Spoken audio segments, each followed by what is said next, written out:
بسم اللہ الرحمن الرحیم۔ السلام علیکم۔ اگر ہم تصوف کی بات کریں تو اس کے 3 درجات ہیں: تصوف کرامت، تصوف مقامت اور تصوف استقامت۔ تصوف کرامت اور تصوف مقامت، ان دونوں میں حدود و قیود ہیں۔ ایک صرف خرق عادت تک رہ جاتا ہے اور دوسرا مقام و مرتبہ کے حصول کی حد تک رہتا ہے، اور تیسرا یعنی تصوف استقامت میں ابتدا اور انتہا یعنی مطلوب و مقصود تک رسائی ہے،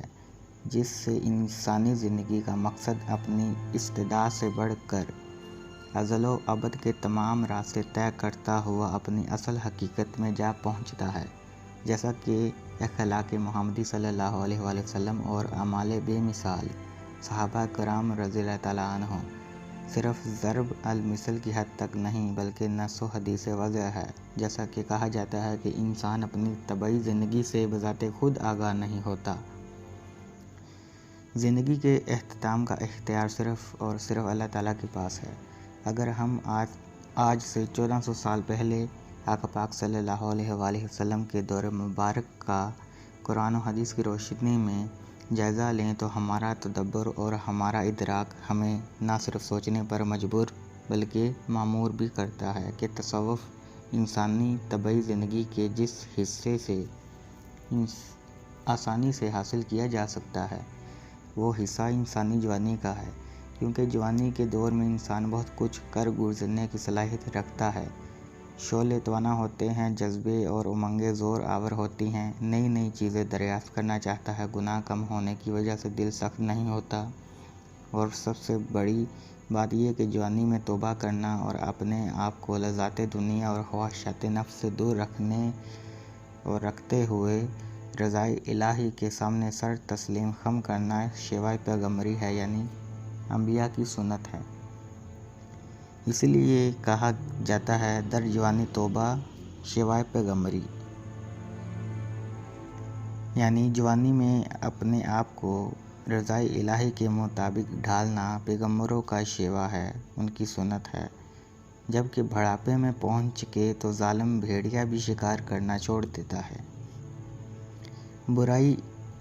بڑائی اس میں ہے کہ کوئی آدمی کسی گناہ پہ قادر ہے مگر نہیں کرتا، کسی ظلم کو ڈھا سکتا ہے مگر نہیں ڈھاتا، کسی پہ غضب کر سکتا ہے مگر خوف الہی سے نہیں کرتا۔ اس کے برعکس اس میں بڑائی کی یا عظمت کی کوئی بات نہیں کہ آدمی جس گناہ پہ قادر ہی نہیں وہ نہ کر کے صلہ طلب کرے۔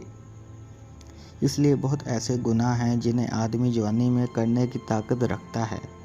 اگر آدمی ان سے اپنا آپ صرف اور صرف رضائے الہی اور محبت الہی کے لیے محفوظ رکھ لے تو بہت جلد قرب کی منازل طے کر جاتا ہے۔ اسی لیے قرآن پاک نے سنت رسول صلی اللہ علیہ وآلہ وسلم ضبط نفس سیکھنے پہ بہت زور دیا ہے تاکہ آدمی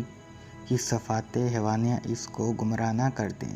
جب آدمی ضبط نفس سیکھ لیتا ہے تو اس کی صفات حیوانیہ پہ صفات روحانیہ غالب آ جاتی ہیں، اور اس کے بشری حواس پہ اس کے نوری حواس قوی ہو جاتے ہیں، جس سے انسان کے اندر ایک ایسی آرزو اور تمنا پیدا ہوتی ہے جسے ارتقائی منازل طے ہو جانے پہ عقل سلیم کہتے ہیں، جس کا قرآن میں ذکر ہے کہ قیامت کے دن نہ مال کام آئے گا نہ اولاد کام آئے گی بلکہ قلب سلیم کام آئے گا، اور یہی عقل سلیم قوموں کی زندگی کی بہت بڑی ضرورت ہے۔ اگر نوجوان اس عمر میں عقل سلیم کو پانے کی جستجو کریں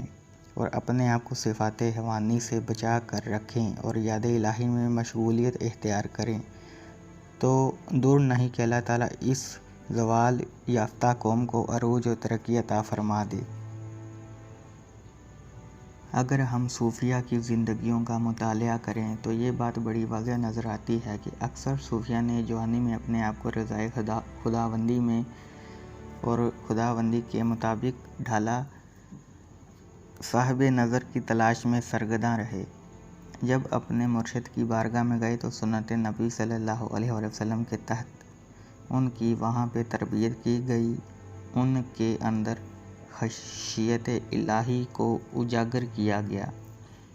نفوس کا تزکیہ، قلوب کا تصفیہ کر کے ان کی روح کو بیدار کیا گیا۔ ان کے اندر صدق، یقین، جذبہ، محبت و ادب و احترام، انسانیت جیسے اخلاق باکمال اجاگر کیے گئے۔ اس سے ان کی زندگیوں میں ایسا انقلاب برپا ہوا کہ وہ نہ صرف آئندہ نسلوں کے لیے رول ماڈل بنے بلکہ ان کے تذکرے کے بغیر تاریخ اسلام نامکمل نظر آتی ہے۔ وہ کھانے پینے اور پہننے کی پرواہ کیے بغیر جو مل جاتا ہے اس پر شکر کر کے آگے بڑھے اور پرچم اسلام کو سربلند رکھنے کے لیے دن رات ایک کر دیا۔ ہم نے اپنی معاشرتی تشکیل اس طرح کر لی ہے کہ بدقسمتی سے آج کے نوجوان ان چیزوں سے کوسوں دور نظر آتے ہیں۔ شاید آج کے اس دور میں علامہ اقبال رحمۃ اللہ علیہ نے اس دور کو دیکھتے ہوئے فرمایا تھا، میں جب کسی نوجوان کو بے ادب دیکھتا ہوں تو میرے دن کا اجالا رات کی طرح تاریک ہو جاتا ہے، میرا دل خون کی آنسو ہوتا ہے، میرے سینے میں سوز بڑھ جاتا ہے اور مجھے آقا پاک صلی اللہ علیہ وآلہ وسلم کا زمانہ یاد آ جاتا ہے۔ اقبال مزید فرماتے ہیں، اے کاش آج کے نوجوان صوفیہ کرام کے دلوں کی تپش اور روح کی لرزش، ان کے قلب سلیم، ان میں عشق مصطفیٰ کو دیکھ پاتے کہ ان میں اشاعت اسلام اور محبت اسلام کا ایک ایسا جذبہ تھا جو انہیں چین سے بیٹھنے نہیں دیتا تھا۔ وہ حالات و واقعات کا مقابلہ اس شان سے کرتے کہ آندھیوں کے رخ موڑ دیتے، سمندر انہیں راستہ دینے پر مجبور ہو جاتے تھے۔ اس کی کیا وجوہات ہو سکتی ہیں کہ وہ بھی انسان تھے، ہم بھی انسان ہیں، وہ بھی مسلمان تھے، ہم بھی مسلمان ہیں۔ ہمارے لیے لمحہ تفکر ہے کہ آج ہر برق ہم مسلمانوں پر ہی کیوں گرتی ہے، آگ ہم مسلمانوں ہی پر کیوں برس رہی ہے، اس کی کیا وجہ ہے؟ آج ہم ہی کیوں ظلم و پستی کا شکار ہیں؟ اگر ہم صوفیہ کی تعلیمات کا جائزہ لیں تو جواب واضح ملتا ہے کہ وہ کردار کے مالک تھے، ان کے قول و فعل میں تضاد نہیں تھا۔ کلمہ وہ بھی پڑھتے تھے لیکن وہ صرف زبان کی حد تک نہیں بلکہ دل کی گہرائیوں سے، دل کی تصدیق سے پڑھتے تھے۔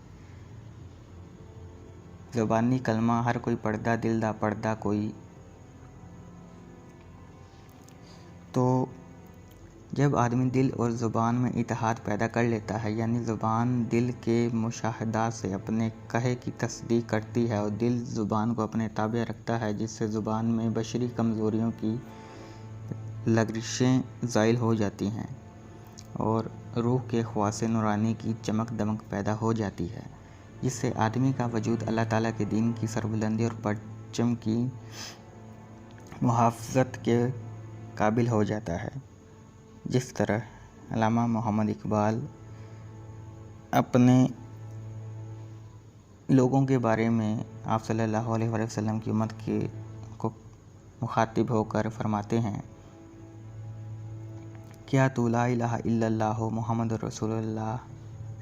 کہتا ہے؟ اگر تو کہتا ہے تو روح میں ڈوب کر کہہ تاکہ تیرے جسم سے روح کی خوشبو آئے۔ ہمارے آج کے اس معاشرے کا اگر جائزہ لیا جائے تو معلوم ہوتا ہے کہ انسانیت کے ماتھے پر بدترین داغ یہ ہے کہ ہمارے ظاہر اور باطن میں مطابقت نہیں رہی بلکہ تضاد ہے۔ ہماری زبان پر تو عشق کا دعویٰ ہوتا ہے پر ہمارے دل میں فسق بھرا ہوا ہے، نفسانی خواہشات بڑھی ہوئی ہیں، دنیاوی رغبت بھری پڑی ہے۔ بظاہر عبادات کے باعث زاہد عابد مشہور ہوتا ہے، در حقیقت دل گناہوں کی وجہ سے سیاہ ہو چکا ہوتا ہے، جس کی ہمیں خبر تک نہیں ہوتی۔ دیکھنے میں انسان نظر آتے ہیں لیکن حقیقت میں درندگی اپنے نقطہ عروج پہ ہوتی ہے۔ صوفیہ کرام فرماتے ہیں کہ منافقت کی دو اقسام ہیں، ایک ظاہری اور دوسری باطنی۔ ظاہری کی تشریح میں کہا کہ ظاہری تو وہ ہے جو سب کو معلوم ہے کہ اہل دنیا حفظ دنیا میں ایک دوسرے سے کرتے ہیں، یہ بھی جرم ہے۔ اللہ تعالیٰ نے اس کی مذمت فرمائی ہے۔ دوسری قسم باطنی منافقت ہے۔ اس کی تشریح میں صوفیہ نے فرمایا ہے کہ باطن میں منافقت یہ ہے کہ آدمی کی زبان جو کچھ کہتی رہے مگر دل اس کی تصدیق نہ کرے، اور زبان سے کہے یا بیان کیے کی لذت اور سرور دل اس سے اس کا دل جو ہے وہ بیگانہ رہے، یعنی دل کے اندر وہ منافقت نہ ہو، اس کی زبان پہ ہی رہے، یعنی ظاہری منافقت۔ اگر وہی اس کے دل کے اندر ہے، یعنی نفس امارہ کی ساری جو صفات ہیں اگر وہ دل کے اندر زندہ ہیں تو وہ باطنی منافقت ہے۔ جو سب سے بڑی منافقت ہے وہ باطنی منافقت ہے۔ یہاں تک کہ نماز پنجگانہ میں ادا کیے گئے الفاظ کے معنی کا تو واقف ہو مگر ان کی عملی تاثیر اور اس کے اپنے وجود سے غائب نظر آئے۔ جب نماز پڑھتا ہے تو جسم اس کا یعنی مسجد کے اندر ہی ہے، لیکن وہ خود اپنے نفسانی خواہشات، دنیاوی کاموں میں یا کہیں اور گم ہوا ہوتا ہے۔ تو اگر آج کے اس پرفتن دور میں ہم کامیابی و کامرانی کے حقیقی معنی میں کامیاب ہونا چاہتے ہیں اور حقیقی معنی میں قرآن و سنت کی حقیقی تشریح چاہتے ہیں اور اس پہ مبنی صوفیہ کرام کی تعلیمات کے مطابق خود کو ڈھالتے ہوئے اپنے ظاہر و باطن کو ایک کرنا ہوگا۔ ظاہری وجود کو پاک کرنے کے ساتھ ساتھ اپنے باطن کو بھی پاک کرنا ہوگا، اپنی سوچوں کو پاکیزہ کرنا ہوگا، اپنے اندر صدق، تقویٰ، اخلاص، صبر، شکر، توکل، توبہ، یقین، استقامت، رضائے الہی اور احترام انسانی جیسے اخلاق حسنہ لانے ہوں گے، جو آج نہ صرف وقت کی ایک اہم ضرورت ہے بلکہ ہماری کامیابی کا راز بھی ہے۔ لیکن یہاں پر ایک سوال ذہن میں پیدا ہوتا ہے کہ آج کے اس نکتہ حالات میں یہ کیوں کر ممکن ہے، جہاں بھائی کو بہن کی عزت کا احترام نہیں، بھائی بھائی سے دستوں گرہ با ہے، اولاد کو والدین کا احترام نہیں، تو احترام آدمی کیسے پیدا ہو سکتا ہے؟ جب اس طرح کی باتیں ہمارے ذہن میں آتی ہیں تو ہم ان کا حل نکالنے کی بجائے مایوس بیٹھتے ہیں۔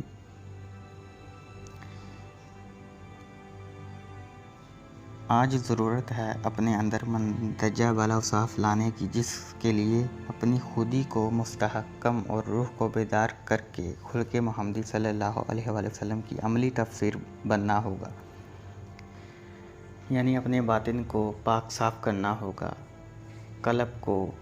اپنی روح کو، اپنے نفس کو، نفس امارہ کو پاک کر کے نفس لوامہ، پھر نفس ملہمہ، پھر نفس مطمئنہ تک پہنچانا ہوگا، اور عقل کو عقل جز سے عقل کل تک لے کے جانا ہوگا،